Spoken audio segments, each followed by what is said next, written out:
Saya ingin sharing tentang perjalanan hidup saya bersama dengan Tuhan. Terkadang kehidupan ini ada pasang surut, ada banyak hal yang terjadi sepanjang perjalanan hidup kita.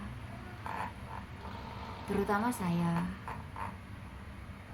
di sini ingin sharing tentang kehidupan saya, perjalanan hidup saya yang naik turun. Saya ambil kisah dari Ayub. Bagaimana Ayub begitu banyak penderitaan yang dialami. Bahkan Ayub harus merasakan sakit penyakit. Di saat sakit yang melanda, Ayub tetap setia sama Tuhan. Bahkan sekalipun teman-temannya meninggalkan dia, Ayub tidak pernah meninggalkan Tuhan.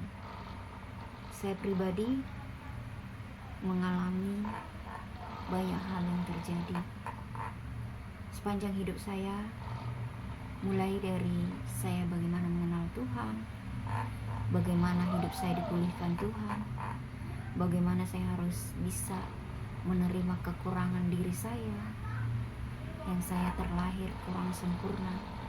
Secara fisik saya tidak sempurna, tapi Tuhan sempurnakan hati saya sehingga saya bisa menerima segala kekurangan saya.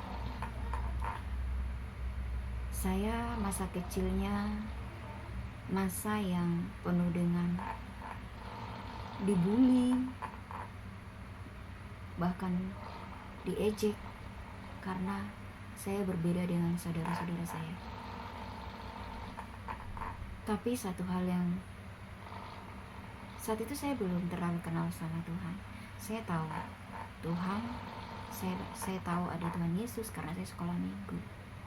Tapi saya belum tahu siapa sebenarnya Tuhan itu. Masa kecil yang saya lalui, yang harus rendah diri, harus minder karena fisik yang tidak sempurna ini.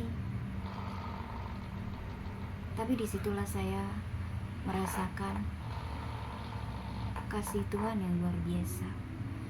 Ketidaksempurnaan itu Tuhan menyempurnakan.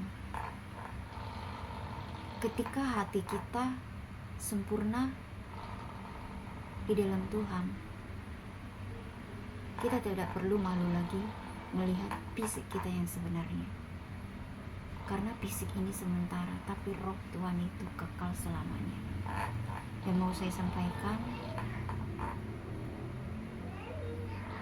malam hari ini,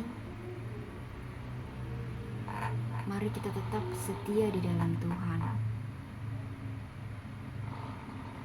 Ada banyak hal yang terjadi di dalam hidup ini.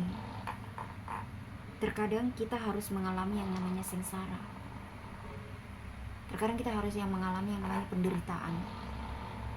Tapi di balik semua itu, kalau kita mau mencerna, kalau kita mau merendahkan diri di hadapan Tuhan, ada maksud di balik dari sebuah penderitaan. Jangan pernah merasa rendah diri. Kita berharga di mata Tuhan. Ketika hidup saya dipulihkan sama Tuhan, fisik saya tidak serta-merta langsung sembuh, tidak. Saya harus mengalami kecacatan fisik seumur hidup. Tapi hati saya yang Tuhan pulihkan. Hati saya ada damai sejahtera. Hati saya yang Tuhan ubahkan sehingga saya bisa menerima keadaan diri saya. Mungkin di luar sana banyak orang yang merasa, kok saya seperti ini ya, kok saya begini ya. Percayalah, segala sesuatu terjadi ada rencana dan tujuan Tuhan.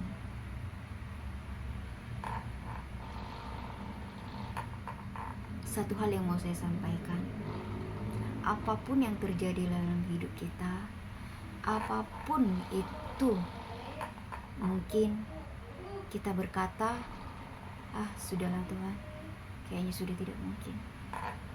Percayalah, mungkin iman kita nggak seperti orang-orang di luar majelis segala macam, kita hanya orang biasa. Tapi ketika kita punya hati, punya iman yang kecil, mungkin kecil banget, ketika itu kita percayalah Tuhan sanggup mengubahkan yang tidak mungkin menjadi mungkin. Apa yang tidak pernah kita pikirkan, itu Tuhan sediakan. Sampai detik ini saya masih tetap bergumul sama Tuhan. Saya tetap masih percaya kalau Tuhan pasti akan memberikan yang terbaik dalam kehidupan saya, masa depan saya, karena itu rencana Tuhan.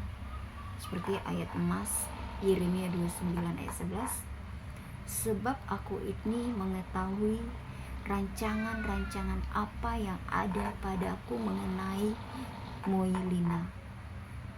Kamu saya ganti dengan Moilina, yaitu rancangan damai sejahtera, bukan rancangan kecelakaan, yang memberikan kamu masa depan